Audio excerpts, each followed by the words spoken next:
Good morning, Port Chronicles. How y'all doing out there? I don't know why this is on my mind this morning, but for some reason it just is. When I got up to use the bathroom and wash my face before I came down here, it just stayed in my spirit for some reason, and I don't know why. So when I used to work I used to live in Atlanta, and I used to work at Home Depot corporate. But I used to work, it was two different buildings. It was a main building, and then it was another building. The one I worked at was the other building. And we did different things. So I temped there for about a year before I got hired on. But we had our building was doing like new stuff called pods, and we were doing different states, and they was like testing out a new system for us to work the jobs, the Home Depot jobs, the roofing, siding, windows, gutters, doors, and windows. So I ended up working for the New York pod, and so we had a team. I think it was 6 or 7 of us on the team to do the jobs. So one morning we were all doing overtime. So our supervisor, her name was Michelle. She was real nice, and she was like, "I'm gonna buy y'all breakfast because y'all decided to come in and work on Saturday because it was a Monday through Friday job. Most office jobs are." So the whole team came in on Saturday. So she was like, "I'm gonna buy y'all Waffle House." It was a Waffle House not too far from the job. So I had volunteered to go ahead and pick it up. I called the order in. She had sent me the money, and I went to go pick up the order.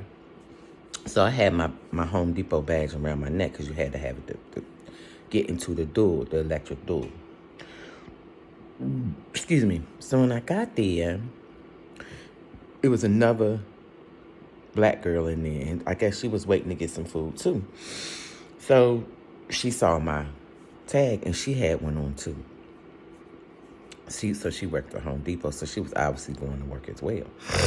So she was like, because she never seen me before, but I never seen her either. Like I said, there was 2 different buildings. They weren't even like a mile or 2 apart. One was the original building, and mine was like the spinoff building, like the newer building where they was doing a lot of different things in it. So she was like, "Oh, you work for Home Depot?" I was like, "Yeah." So she was like, "Oh, I ain't never seen you before." I was like, she was like, so the building she worked in was the WSSC building. So I don't remember what the name of my building was called. So she was like, "I never seen you before." I was like, "Oh, I've been there for about a year, blah, blah, blah." And she was like, "You must work in the whatever our building was called." And I don't remember that no more. And I was like, "Yeah." She was like, "Oh, how you like it over there?" And I was like, I'm looking at her like, what in the hell? But see, we all knew this. If you worked at the WSSC building, they was like, it's the SSC building, excuse me. They were real bougie over there. They thought they had arrived. Oh my God, they was this, they was that. They was better than us. We was the ghetto crew. But we was all black. Because only it was like 80% black women in that junk. It was more black women than anything in that office. And they used to consider us the ghetto. We was the ghetto. We was underneath them. We all worked for the same company, boo-boo. But they was in the main building up the street, and we was in the side building. But ours was the building that was doing all the new stuff.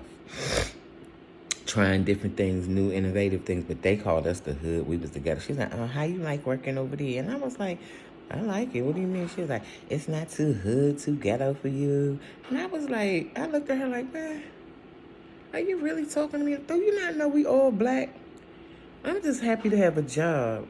Do you know how messed up our society is this color because they think they better than each other because of a job? Really, people really think these good government jobs. I'm glad you got them. Praise the Lord for them. I'm glad I don't work for the government because when I worked for Metro Access, I hated it. And that's part of the government. All the mandates they make y'all do, y'all gotta do it. Now everybody gotta go back in their office. Bet you don't like that government job now. Shit. I ain't never liked it. Never. When I worked for Metro, I hated that job. Hated it. And when COVID came, we couldn't even go in the door if we didn't get the shot. You had to go get a test every Monday before they'll let us go to work because all that government mandate stuff. I'm good. But it just stayed in my spirit for some reason this morning to talk about it. How do we be black people and put each other down because we got a better job than somebody? How do you think you better than somebody? A job is a job. Do you know how fast a job can go away? Do you know how them people don't care about you in that job? Do you know all they do is care about the bottom line and the dollar? They do not care about you, ma'am. Sir, they don't. So for you to fix your rabbit and think you better than somebody, baby, we ain't never better than nobody. I don't know how we do that as a black community. How are you better than anybody? Because guess what? When you lay down for the last time and close your eyes, none of that shit matter. You're going to lay in the same box that I lay in or get cremated the same way I get cremated. So I'm trying to figure out how we ever better than anybody. I don't get that. But that just came up in my spirit for some reason. Please don't think you're better than nobody. Live your life to the best of your ability and love as much as you can and work on you. Don't think you better than nobody. I'm glad my mama never told us to think we was better than nobody. Lord, have a good day.